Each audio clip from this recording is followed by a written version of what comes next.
Hello, everyone, and thanks for joining. Thank you, Team Fire Safe Sonoma, for helping out.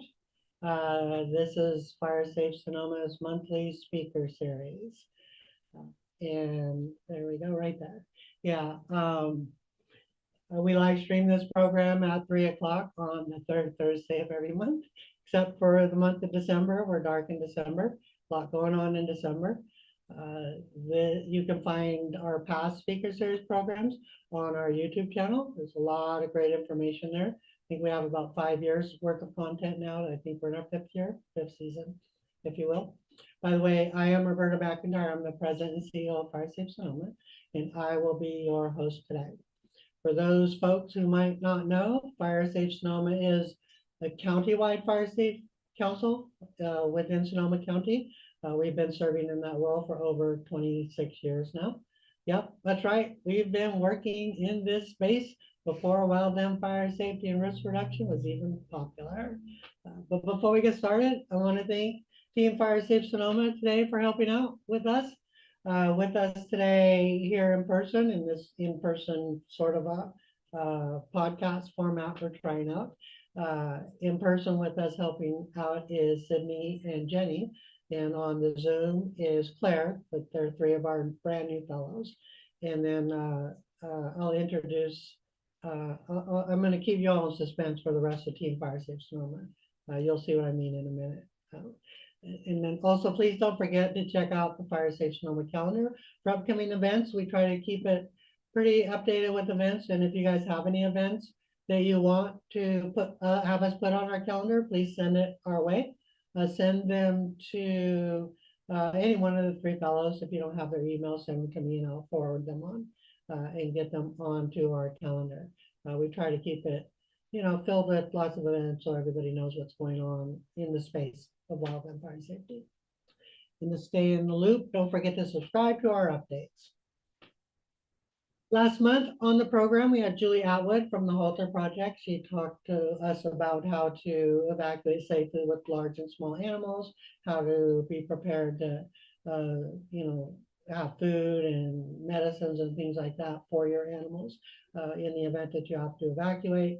And we also took a little bit of a deep dive into the concept of making your barns safer from wildfire. Maybe think about keeping defensible space around your barns in addition to keeping that space around your home, especially if you have to evacuate and you have to leave your animal behind in the barn. You got to make sure that they have a fighting chance. And then next month, I'll be on the program with Marshall Turbeville, and we'll be providing an update on what's happening with those major H funds. We're going to talk globally about what the funds are meant to do for fire services in general and what they have been doing for last year for fire services in general. And then Marshall and I will talk a little bit about the system that Fire Safe Sonoma is trying to stand up to get projects into a pipeline and point resources toward projects. So I was hoping that whole system will be built and functional way before now, but it's turning out to be a little bit more complex and a bigger lift than we all thought. But we are working on it. It didn't just die and we're sucking up all this money and not doing anything with it. That's not the case, and we'll talk about that next month. However, let's talk about this month. This month, we are pleased to have two of our past fellows. Yep, the suspense is over, you guys. Alena Brammer and Melia Zimmerman is here with us today. So yeah, they're going to join us and they're going to do a presentation that they did a couple times already. It came out really well, and so we wanted to share it with you all. So they're going to be speaking about Ready, Set, Go for wildfire evacuation, specifically for renters, because when you don't own your own home, there are different ways for you to be prepared for wildfire. Some things you can do, but some things you can't do because you're not the property owner. So I'm gonna hand her off to them, and I'm gonna be quiet after that, which you guys are probably all looking forward to. All right, you guys, you got it. All right, hi everyone. Thank you so much for joining today. And welcome to mine and Melia's presentation on Ready, Set, Go for renters. So like Roberta said, we're gonna kind of share the program, but also some adjustments that we have made to make it more applicable if you don't own your own home. We're also going to be touching a little bit on climate change and how that relates to wildfire, both mitigation, resilience, and just preparedness in general. So let's get into it. My name is Melia Zimmerman. I'm Alena Brammer. And we have had the pleasure of working together last year here at Fire Safe Sonoma as California Climate Action Corps Fellows. And we're still co-workers at the California Climate Action Corps, and just having a great time. You know why we're here. We're here to do an awesome presentation, hopefully make you feel better about your wildfire preparedness. And if you notice the slides that we have right now, there's a QR code up. That is a QR code for our pre-survey. And that is basically for us at our organization, the California Climate Action Corps, to qualify this as an educational event. It is a 2-question survey. So please, I would love it if you could take the time to fill that out really quick. That just makes it so that we can count this as that specific event, count all of you participants as someone who's engaging with this climate action information. So go ahead, take that survey, and we'll get into it, and I'll hand it back over to Alena. All right. So Melia touched on it a little bit. We're with the California Climate Action Corps. And the California Climate Action Corps is a national service program led by California Volunteers, Office of the Governor. It's implemented by Bay Area Community Resources in partnership with the Energy Coalition. And it's a long title. That's the official title. But basically what we do is we work in communities with host partners like Fire Safe Sonoma to implement climate action on a community scale. And we work in 3 different sectors. Those are urban greening, food and organic waste diversion and recovery, and also wildfire resiliency, which is what we learned a lot about last year here at Fire Safe Sonoma. This year, me and Melia are team leads, which means that we work throughout the state to support fellows in their roles at their host partners, and just be sort of overall mentors for the program. Yeah, it's really fun so far. This picture that you see appears from our term last year at a volunteer event.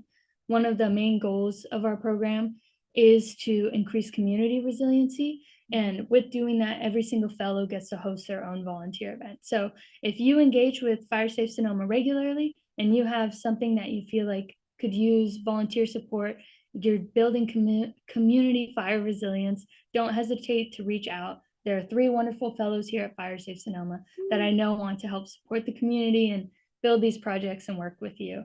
And we're all over California too. So if you're from somewhere else in California, feel free to look up California Climate Action Corps and see where those fellows are close to you.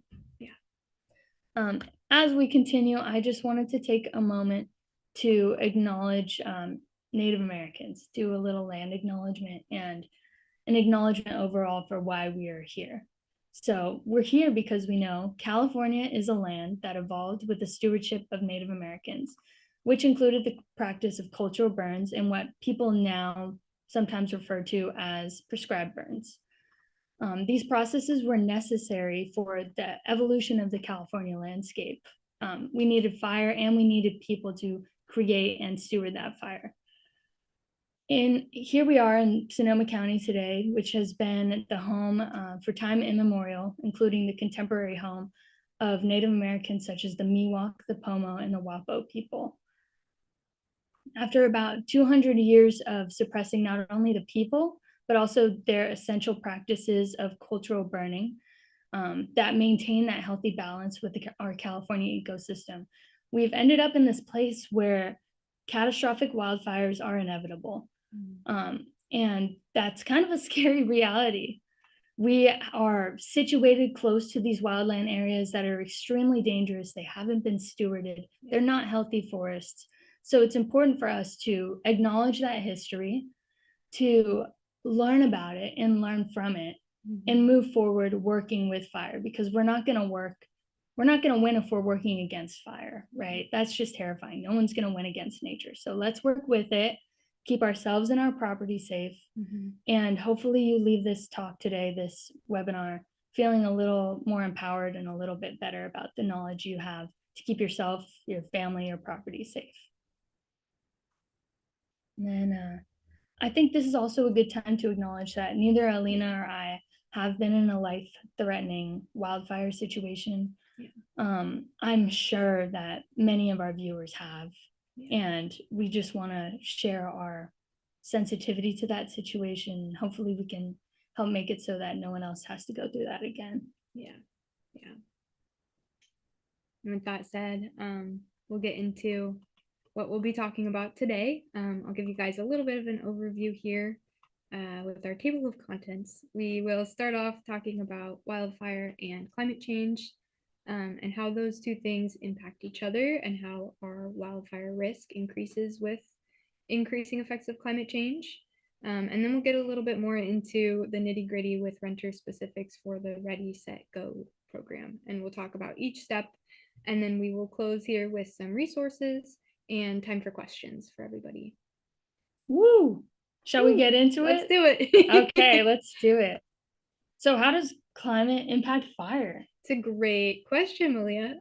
So we want to start off talking a little bit about drought. So if you're thinking about the wildfire behavior triangle, one of the sides on that triangle is weather. Weather plays a big part in how fire behaves.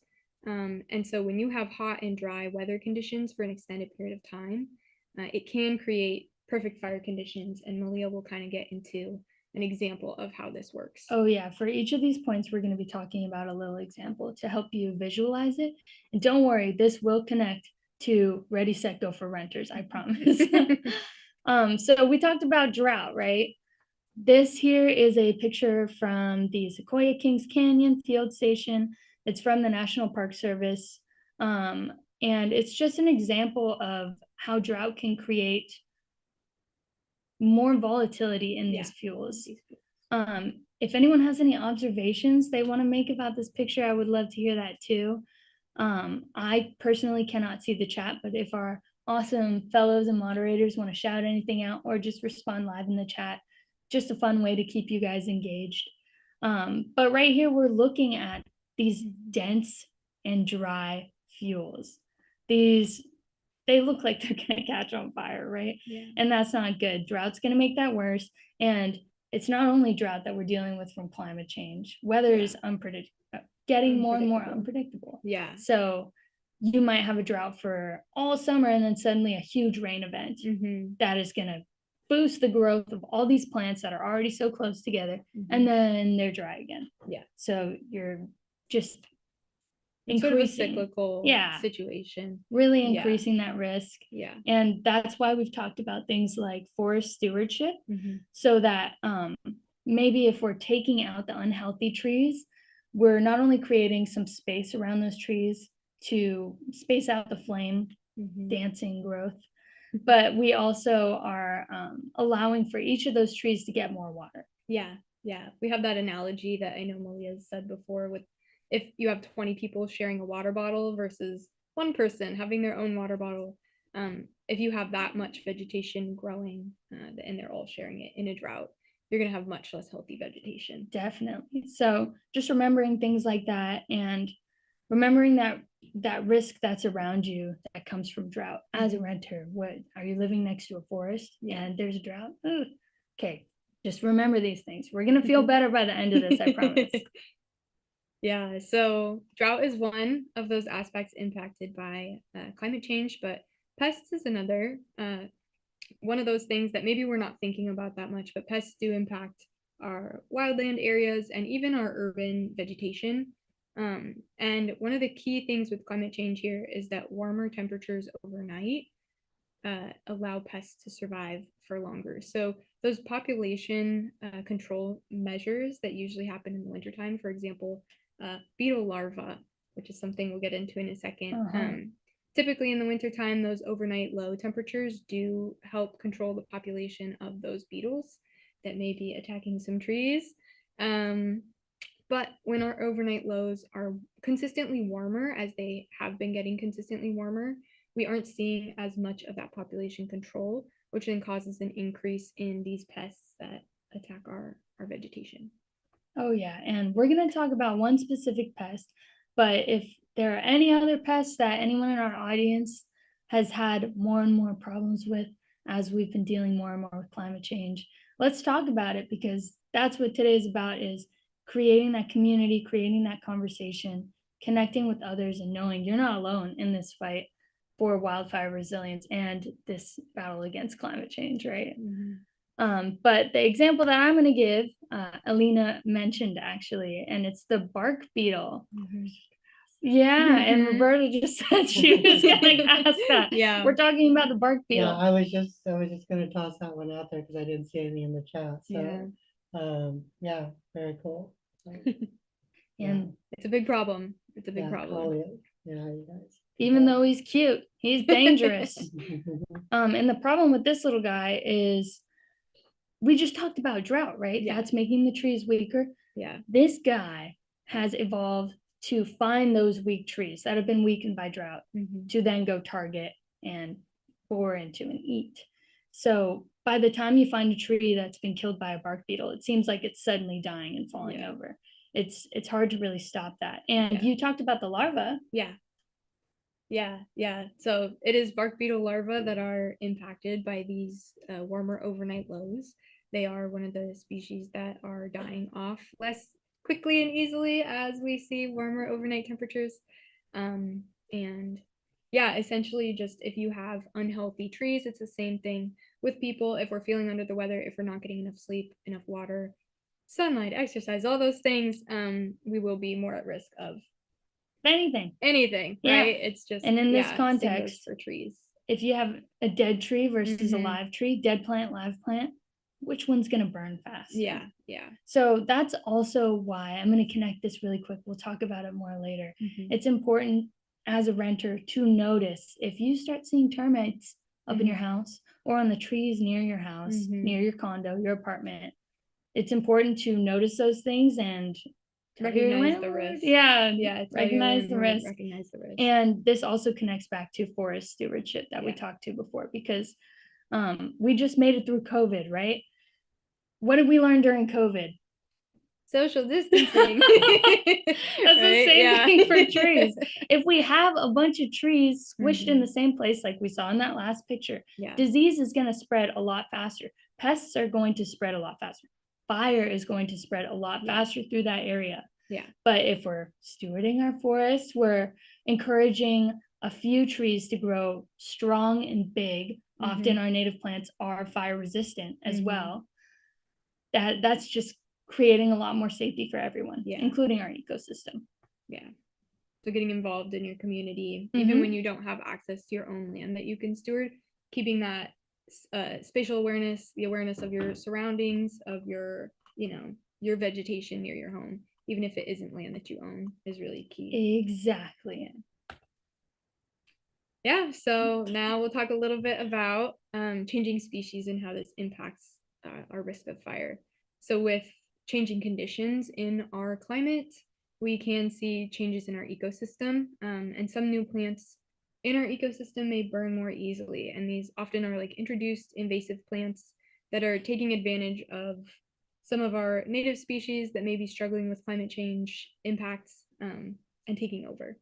So there may be a plant that people are familiar with. But before we give the example, again, we would love to know if our audience has any plants in mind. I can think of one. Roberta, do you have what kind of plant? Or any kind of invasive plant that changing you think ecosystems? Oh, you mean like is a fire? broom? Oh, did you say broom? Broom? Yes, I did say broom. So Oh, look at that. Wow, Look at that. It's so funny you would say that. Well, so you might hear from Roberta's voice, you might hear from our voice. Broom is not fun to deal with. No. A lot of our Sonoma County community members are familiar with broom. It's not. Yeah. At all. Yeah. It's a real pain to deal with. It's really pretty. They sell it at Home Depot. Ornamental. Yeah. No way. They do. Yeah. Do they? Yep. Yeah. They sell it at Home Depot. Yes. They sell broom at Home Depot. Because it's a fast growing ornamental plant. It's gross. Yep. It's invasive. gross. Yes, it's Yeah, invasive. So and it's a fire hazard. yep, that's why we have to Yeah. have these conversations, Yeah. because Oh, you might go to Home Depot and say, wow, look at that beautiful yellow flower. I want Yes. that. But you don't know that that's probably going to stay in your dirt for the next 100 years. Yeah. And choke out all of your native plants. Yeah. And that's the key here, is that broom is competing against our native plants. Yeah. And as I mentioned before, the native plants are the ones that are going to be more fire resilient. I love taking every chance I can to shout out our California state grass, which, if you know it, put it in the chat. If you don't know, I'm about to say it. Ready? It's purple needlegrass. Woo! I love purple needlegrass. The name itself is wonderful. But if you imagine a giant oak tree, flip it upside down, and that is the root system of purple needlegrass. Yeah. Purple needlegrass is a native grass. It is really good for your dirt, really good for erosion. It can burn away, and because of that root system, it'll pop right back up after. Yeah. And if we have other plants that are taking away real estate, real estate, sunlight, nutrients, what is going to happen to our native plants? Yeah. And then what happens after that? Yeah. So one thing that I think is a really key point here in terms of climate change is, as we have, increasing effects of climate change, we will see more severe weather events. And there's an example that I like to cite with this insight into the purple needlegrass and those deep root systems. Down in Santa Barbara County, there was a fire that ran through on a hillside. And at some point in the next couple of days, there was actually a severe rain event. And that leads to a debris flow, which, if you don't have that baseline erosion control like the needlegrass can provide, if you just have these invasive small species that, burn up in the event of a fire that aren't holding up against that, you can see some really severe damage. And they did see very severe damage in that event. I know that houses were washed away and such. So, with these unpredictable weather events, I think that that's something to keep in mind is, how are these species maybe holding up to multiple events, because those things can happen in a row, and then you just have really double the catastrophe, which I think no one wants to think about that, but it's a reality. Yes. And part of why we're here today is to connect the topic of climate change and Ready, Set, Go, specifically for renters. Yes. Because when we're mitigating climate change, we're also mitigating the extra risks that are caused by climate change. We talked about drought, we talked about changing ecosystems, and we talked about pests. Yeah. And if we didn't have to deal with any of that, this would be a much shorter presentation. Yeah. So hopefully that connects it a little better for you. Yeah. And we'll go ahead and get into our Ready, Set, Go portion now. Yeah. What is it? What is Ready, Set, Go? Ready, Set, Go is a sort of 3-step programming preparation approach to wildfire. And does anyone, maybe you already know a little bit about Ready, Set, Go. I know that we've presented on Ready, Set, Go before. If you know anything, drop it in the chat. But we are going to adjust this presentation to specifically renters, landlords, or people maybe who own a condo and don't have that land around them.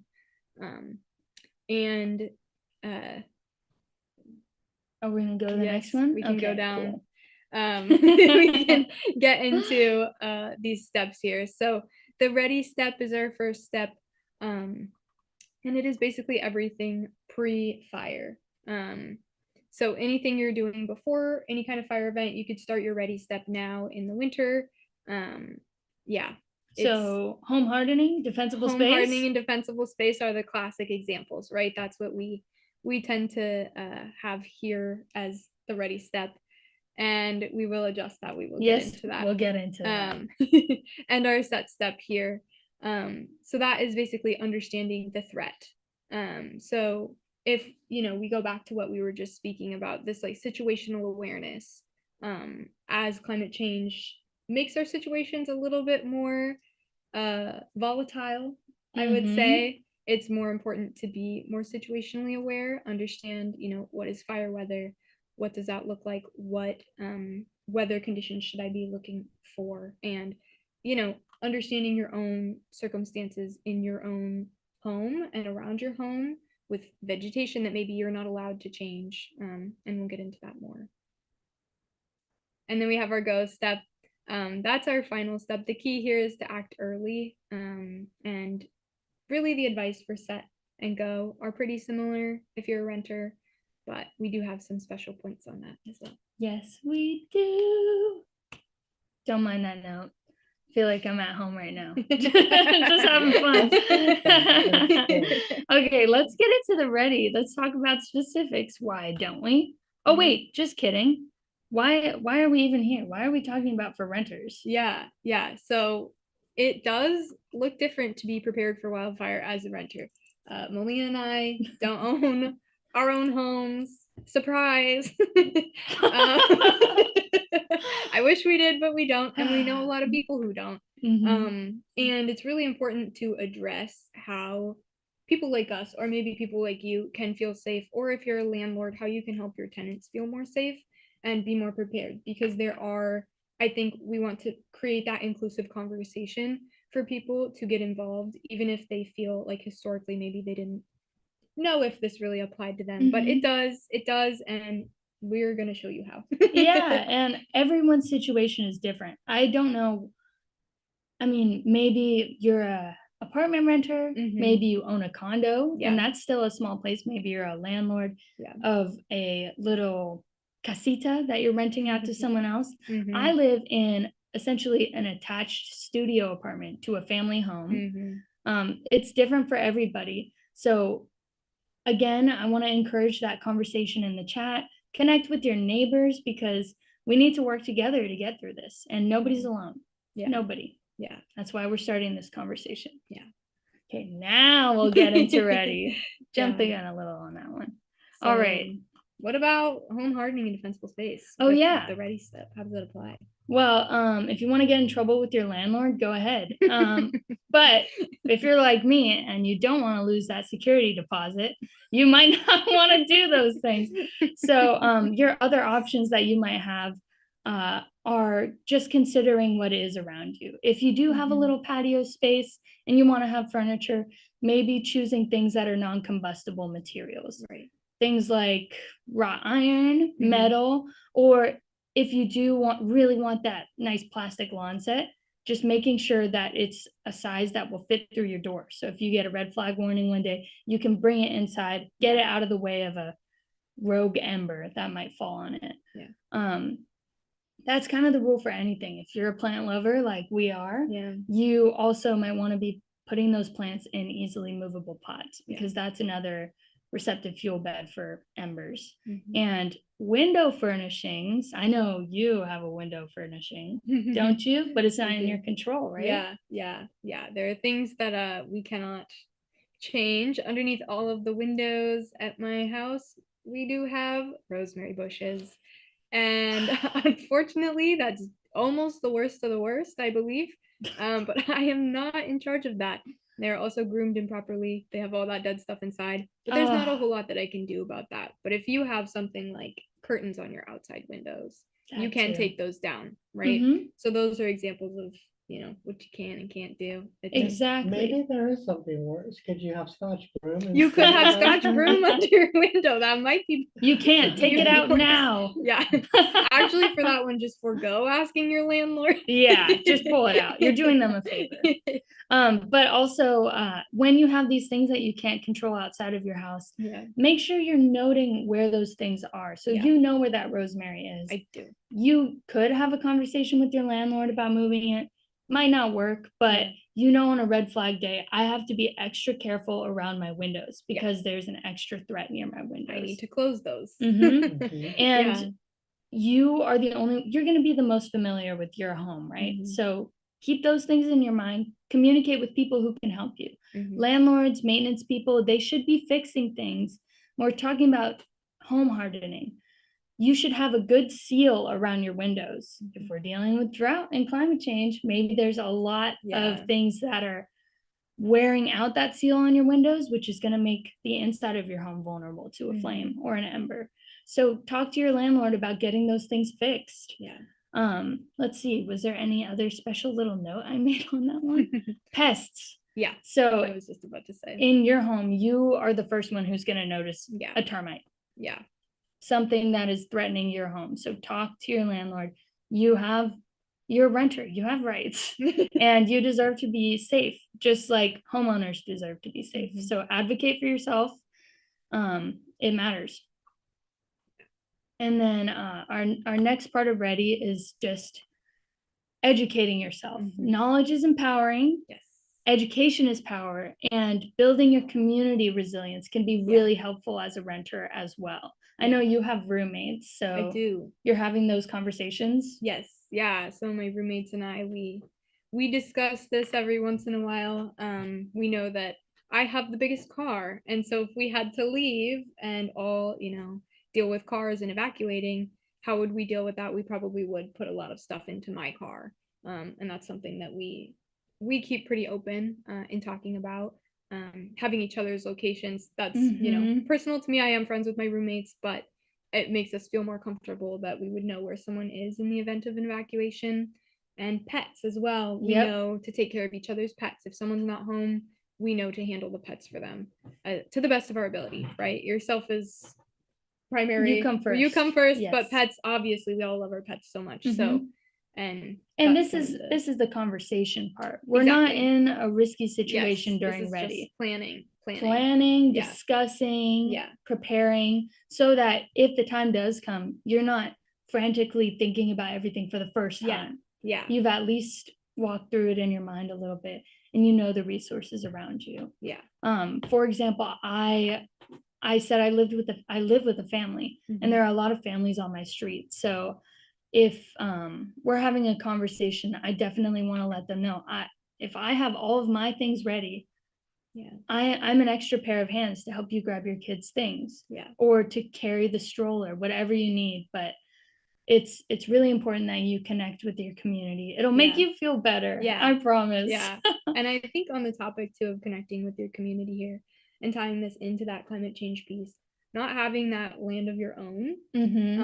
If you notice that in your environment around maybe your apartment complex, or maybe at the home that you rent a room from, if you notice that there are things that could be done to reduce that fuel load, maybe getting your neighbors together is a great way to build that community and to also address those issues that we feel kind of powerless, I think, as renters in doing that. But if you can build up this group sense of community and ownership over the land around you, exactly, that's another maybe way to do it. And really quick plug to the Fire Safe Sonoma Listo's tool trailer. Oh yeah, check that out. That's a really good community resource. And then just the last points on this slide here. Sign up for your local alerts. We'll get more into that a little later as well. We'll provide you with some QR codes if you don't already have these apps. And then create your evacuation and wildfire plan and start developing that go bag. Yes. Conversations are key. So if you feel really overwhelmed by all of this and you can't bring yourself to write down an entire plan, at least have a conversation.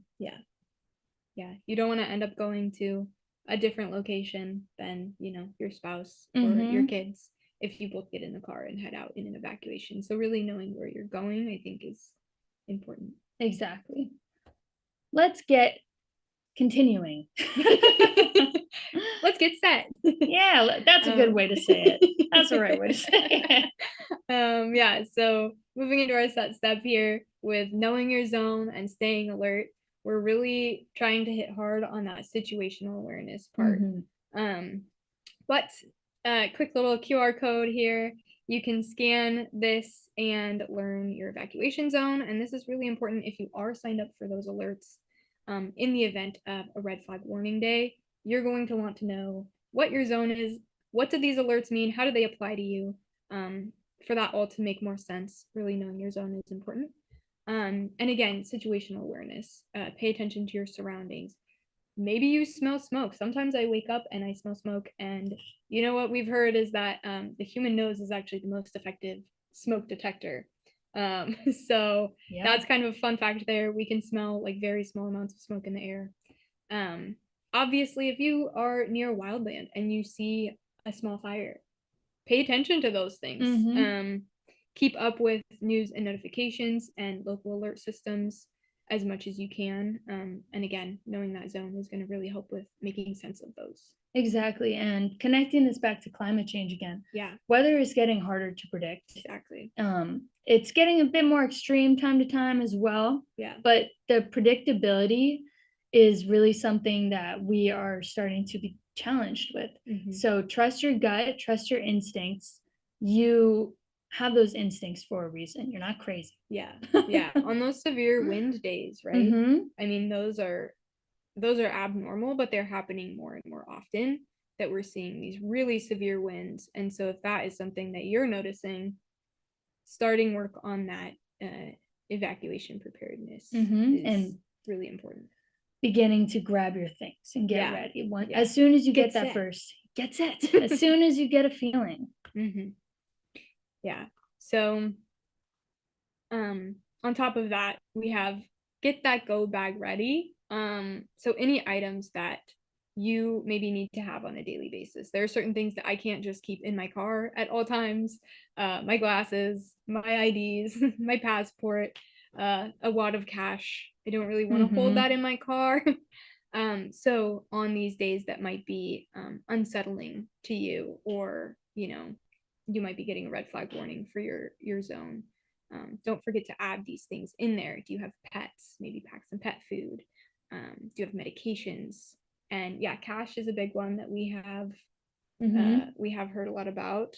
In the event that power goes out, Exactly. you may need to get a tank of gas. And speaking of a tank of gas, having your car filled with gas, having it backed into your driveway or your parking spot. Paper maps.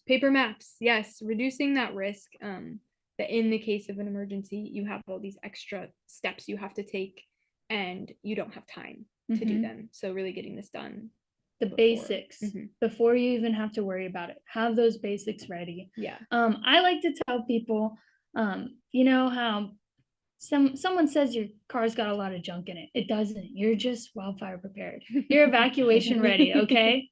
You can tell them that now, that you're ready. You have a blanket, that's in case it gets cold and you're evacuating. You have a pillow in there. I have my blow up pillow, my blanket, I have a towel, I have all kinds of things. And I think I'll be better off if I'm stuck on the road somewhere. Yeah, even if you don't have a lot of room in your car, it's still good to have, a handful of clip bars, a few bottles of water. You never know. You could get stuck in a snowstorm somewhere on your way to Reno, wherever. Drive off the side, nobody see you for a few days if you're caught. It's just a good idea to have stuff within reach in your car for a lot of different reasons. And it doesn't take up a lot of space. So I think everybody should have a go bag in every car. I agree. You could break down on the side of the road, and if you're without service, having access to those things just in general is very, very helpful. Yes, it is. And once you've done these preparing things, the only thing left is go. So let's talk about go a little bit. The key to go is leaving early. The faster you get out, the more time firefighters and emergency response teams can spend saving property rather than people you're already taking care of. So let them fight the fire. Take care of yourself. Let them do their job. And not only does that keep more people safe, if you're keeping yourself safe, but that also then allocates more time for these firefighters to protect buildings and wildlands from burning and emitting more greenhouse gases that will then contribute to climate change. So there's just a lot of benefits to keeping yourself safe as soon as possible.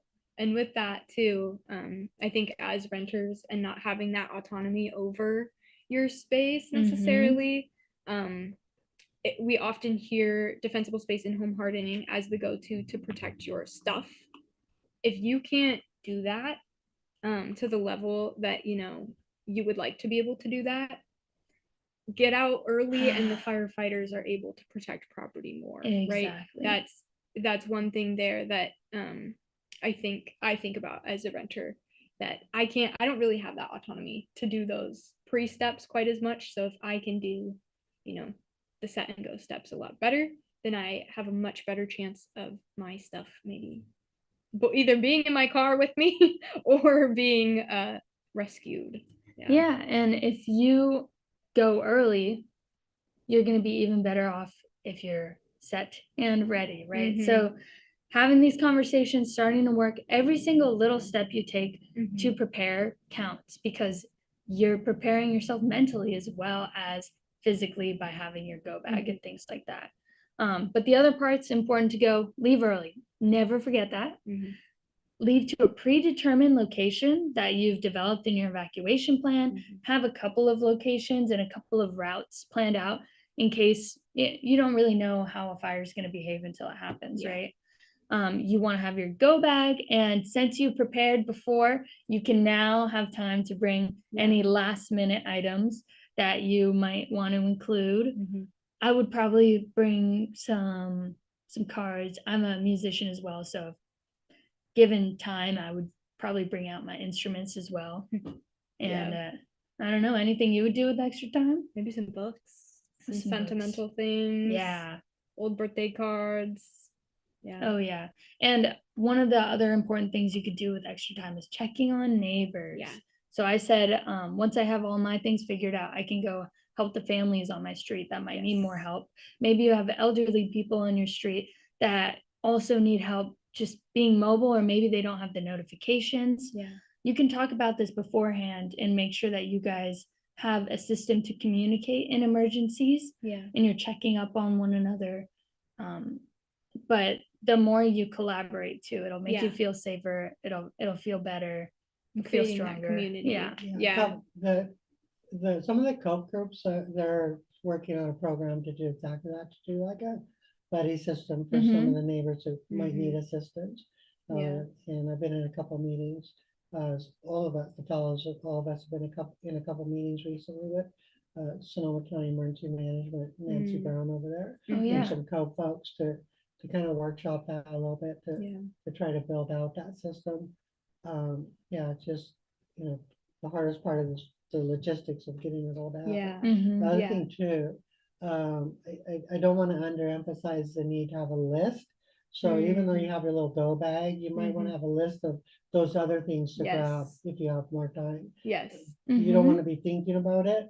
But you don't want to leave them forget something important, like your cat Ralph. Or your dog, Leo or whatever. So that's kind of important too. I agree. I think I had an experience myself once with I lived in an apartment complex, and our carbon monoxide detectors went off, and me and my roommate were able to get out very quickly. We didn't have anything really that we needed to get out of the house, but our downstairs neighbor had maybe 4 or 5 kids and 2 cats and a dog. And so she came out. She's like, "Can you please hold my baby while I go get my cats?" So I'm holding the baby, she's getting the cats. And so having that relationship with your neighbors to be able to do that, I think, is really critical, especially in apartment, condo, small space situations where you're already living in close community with these people.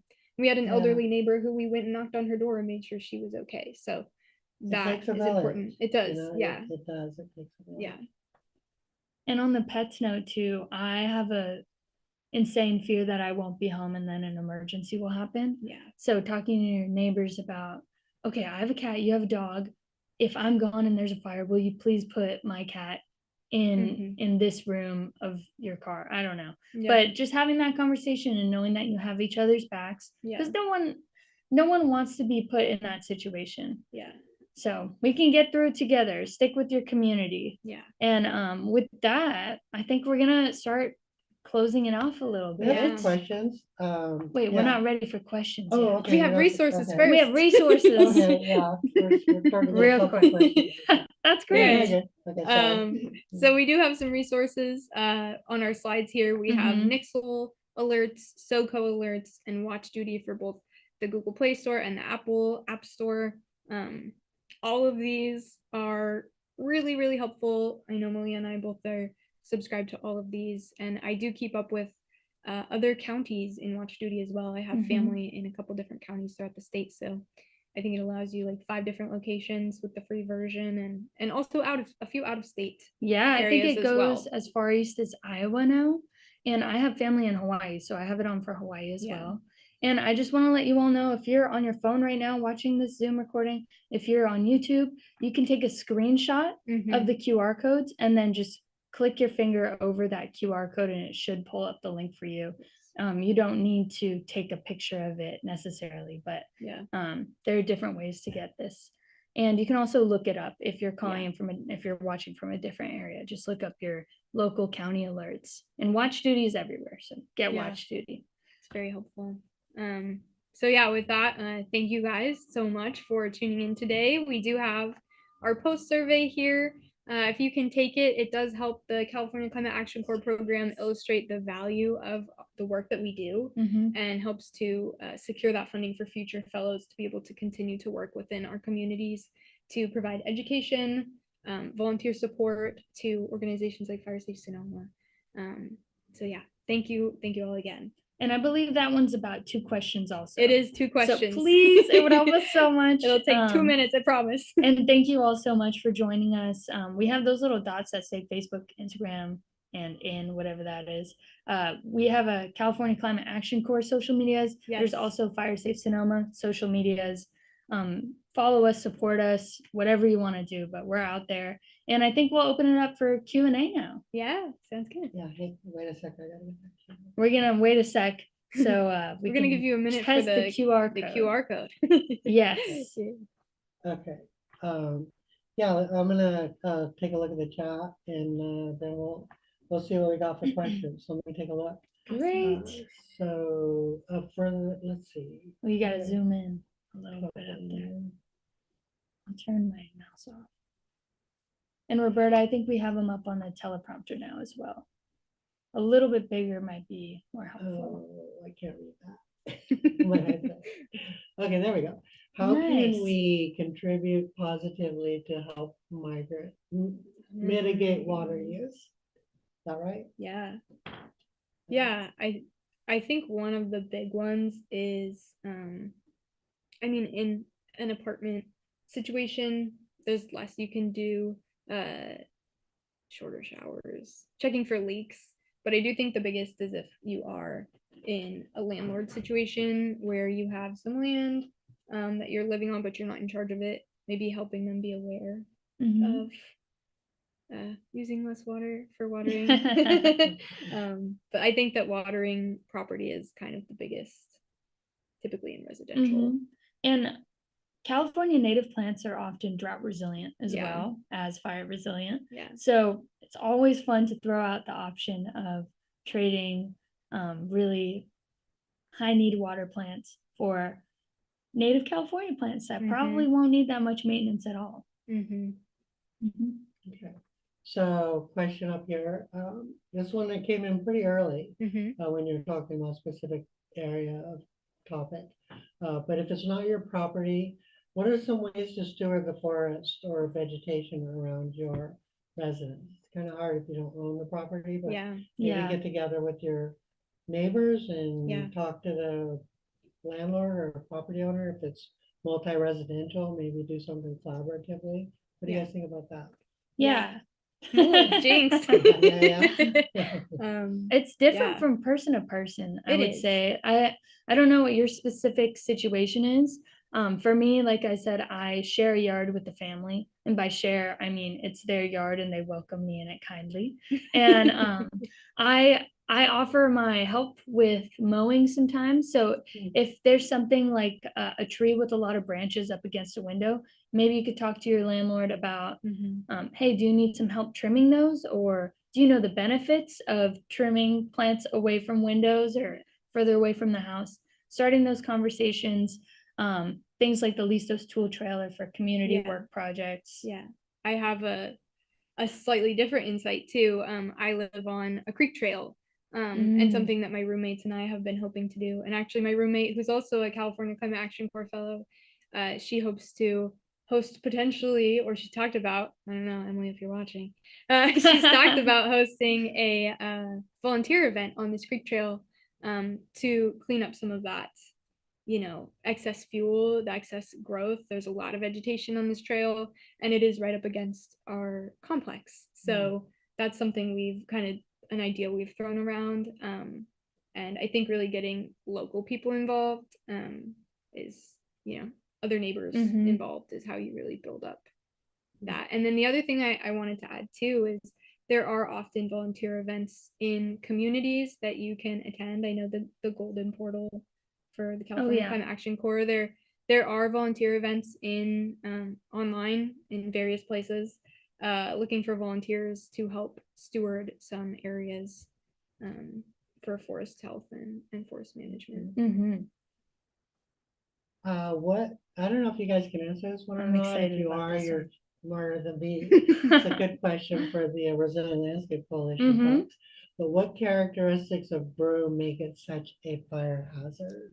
That was a wonderful question. And I cannot say that I'll give you the best answer because I am not a broom expert. I have worked in land stewardship before, and what I have just generally learned is that broom, as an invasive plant, any invasive plant is going to choke out the natives and just completely change an ecosystem. And the risk in that is that your ecosystem is no longer resilient to flames. So that's when you get the risk of things like debris flow after. It's not necessarily that broom is going to catch fire faster than any other plant, but it's going to degrade that ecosystem over time. Whereas if there was a more natural native plant landscape, if a fire came through, it would be able to bounce back afterwards. Whereas broom is probably not going to continue to benefit that land, but the seeds will probably stay in the ground and continue to expand and choke out other native plants. And I think, no, go ahead. I was gonna say, I think also to that point, broom grows exceptionally aggressively and very, very densely, and it is very difficult to remove. So if you have broom, underneath a tree canopy and you can't remove it quick enough in time for fire season, it creates that ladder fuel up to a higher canopy as it grows. And as we know, if you're familiar with ladder fuels, that's something we like to avoid. But also because those seeds stay in the ground, removing it is just an excessive task. It is very difficult. And if you have that in your zone 0, it is just a very difficult process. And it takes a lot of effort, and it grows so densely. In zone 0, just to clarify, because we didn't specifically talk about it in this talk, we're talking about right up against your house. If it's right up against your house, that's an even bigger risk. Or your apartment building. Or your, exactly. And Roberta, did you have any other points for broom? Because I know you've had a lot of experience in this world of fire. Well, I was going to say, eradicating it, it's a lot of work. It can take several years, as you alluded to. And some of the folks we work with in the space, they straight up will tell you, you have to do it right. If you just cut it every year, it's just going to come back worse every year. It'll just get mad at you and just come back with a vengeance. And so, to properly do it, it just takes time. You have to do it the right time of year. You have to use the right methods or combination of methods, cutting, using herbicides, burning sometimes, just depending on what you have to deal with in terms of the mass and the scope of the issue, and then the resource you have available. But if you do want to get serious about it, my recommendation is you talk to, somebody that's familiar with how to eradicate broom, and work with them to create like a broom eradication plan to have them teach you how to deal with it. They don't have to do it for you, but certainly they could give you some ideas on how to develop a multi-year plan to get rid of it over time. Definitely. And if you have a landlord, informing them that this is not actually a lovely ornamental, and getting on that early, noticing it early, learn how to identify broom. Yes. Okay. This one here I like. I wouldn't have thought of this. I'm glad somebody put it in there. Does the cost of renter's insurance change depending on wildfire risk of the area? I don't know if we know that, but it'd be good to it would be good to find that out. I don't know if it changes. I would love to learn that. I think that's a really good opportunity for learning, right? And I feel like it must be, right? but I can't say for certain, Yeah. so don't take me for my I'd word. be curious. I'm Um, gonna talk to my sheriff guy and Yeah. see what, see what he says about it. Mhm. Yeah. We'll go, why, you renting a place? You need insurance? Yeah. Yeah. Thank you for asking that. That's something Yeah, I that's a would great love to learn more question. about. As a renter, are there things that you can do before you evacuate to make things easier for firefighters in particular? Yes. There's a lot of things you can do that are probably similar to homeowners as well. Yeah. One thing that I learned during my time at Fire Safe Sonoma, Mhm. never knew about it, is leave your lights on. Yeah. And that was really interesting to me. What that does is it shows the firefighters they have power. Or they don't. Mhm. So Yeah. it's good to keep your lights on. That's a Yeah. fun one. Unlocked doors can be helpful if they need to get into Mhm. the building. I know that's one that we learned here at Fire Safe Sonoma. Roberta, anything to Yeah, add? well, so leaving your door unlocked as long as you're comfortable doing that Yeah. is good, because if you left a window open or something like that, the firefighters can get in there and close those windows and do some Mhm. interior work to make the home safer, Mhm. because they might not be there the whole time protecting your house. They may get an assignment to do some structure protection there momentarily and then have to jump to the next, assignment, hopefully leaving, the home they just left in a good condition.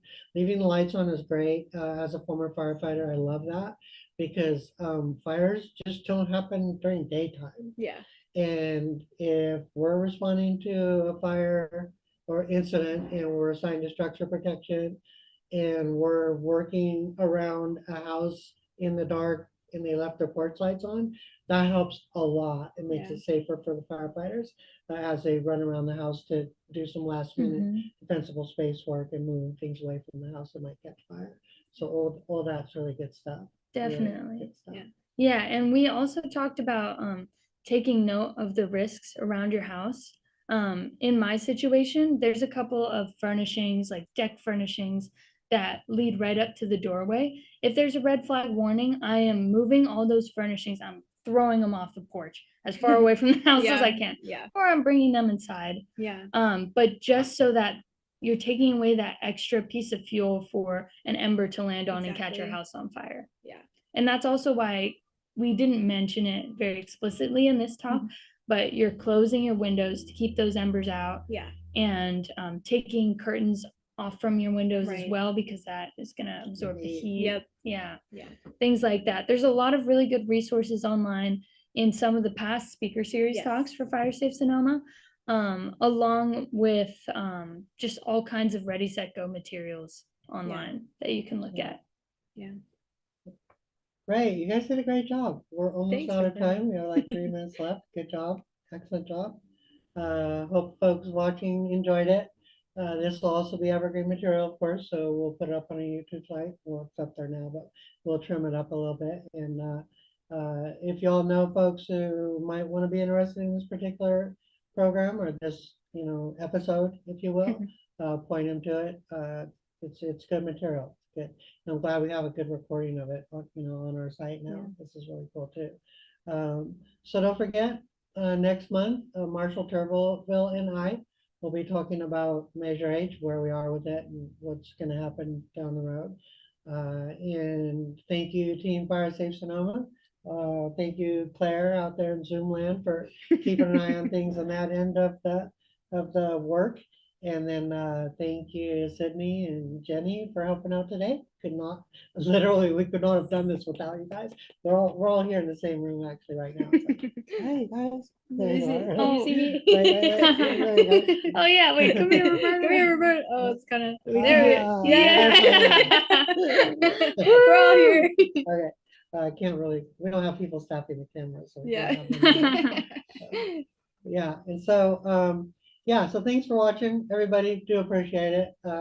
And then, yeah, once again, a reminder, we won't have a show in December, but then we'll start off fresh again next year. I don't know who we have queued up for January, if anybody yet, but we're working on that. We're trying to book some really good materials, some good presenters next year. So stay tuned, and we'll see you next month, Marshall and I. Appreciate it. Yeah. Say bye. Bye. Thank you. Thanks for coming.